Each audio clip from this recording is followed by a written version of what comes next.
வணக்கம். ஆயிஷாவின் செய்திக்காக நான் உங்கள் ஆனந்தன்.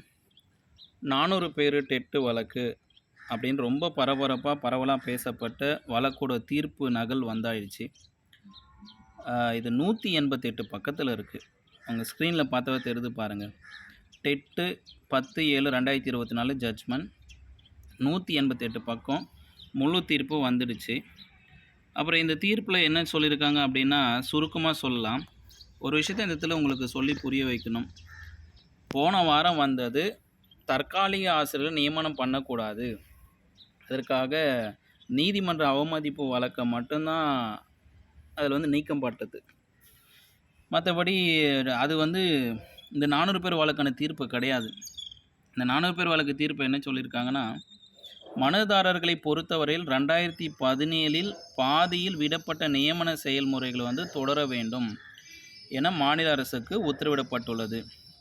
அனைத்து ரிட்டு மனுக்களும் அனுமதிக்கப்படுகின்றன.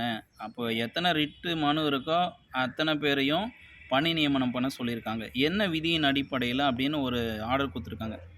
என்சிடி வகுத்துள்ள தகுதி அளவுகோலின்படி நியமனம் பெற தகுதியுள்ளவராக இருந்தால், மேலும் தாமதம் ஏற்படாமல் முடிந்தவரை விரைவாக, இந்த வார்த்தை தான் முன்னாடி வீடியோவில் சொன்ன மாதிரி சத்தியமேவ ஜெயதே வாய்மை வெல்லும் அப்படின்ற மாதிரி வரும் போல். தாமதம் ஏற்படாமல் முடிந்தவரை விரைவாக வெயிட்டேஜ் முறையின்படி அந்தந்த தகுதி அல்லது தரவரிசை ரேங்க் பொறுத்து ஆசிரியர்களை நியமிக்கலாம் மற்றும் அவர்களின் டெட்டு மதிப்பெண்கள் இடஒதுக்கீடு விதியும் பயன்படுத்துங்க அப்படின்னு சொல்லிட்டாங்க. இதுக்கப்புறம் இது யார்கிட்ட போயிடுச்சுன்னா ஆசிரியர் தேர்வாரிக்கிட்டே போயிட்டு போகுது. அவ்வளோதான். ஏன்னா எப்படியும் ஃபாலோ பண்ணணும்னு கிளியராக கொடுத்துட்டாங்க இல்லைங்களா. முடிந்தவரை தாமதம் ஏற்படாமல் விரைவாக வெயிட்டேஜ் முறையின்படி அந்தந்த ரேங்க் அடிப்படையில் ஆசிரியர் நியமிக்கணும். அதில் அவங்களுக்குள்ளே என்ன பண்ணணும், ரோஸ்டர் ஃபாலோ பண்ணிக்கணும். இடஒதுக்கீடு ரிசர்வேஷன், டெட்டு மதிப்பெண்ணும் ரிசர்வேஷன் மட்டும் ஃபாலோ பண்ண. இவங்களுக்கு நியமன தேர்வு கிடையாது. அப்புறம் இன்னொரு விஷயத்த சொல்கிறாங்க.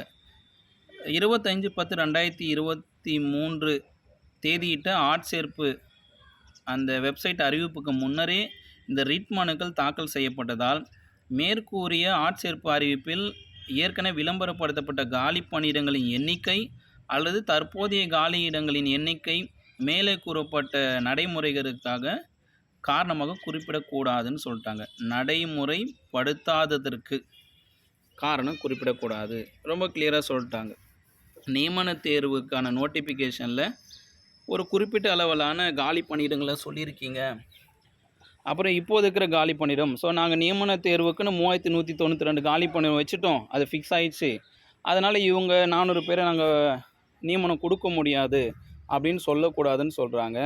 இன்னொரு விஷயம், இப்போதைக்கு எங்ககிட்ட காலி பணியிடம் அதையும் சொல்லக்கூடாதுன்றாங்க. தற்போதைய காலி பணியிட எண்ணிக்கை மேலே குறிப்பிட்ட நடைமுறைகளை நடைமுறைப்படுத்தாததற்கு காரணமாக குறிப்பிடக்கூடாதுன்னு சொல்லிட்டாங்க.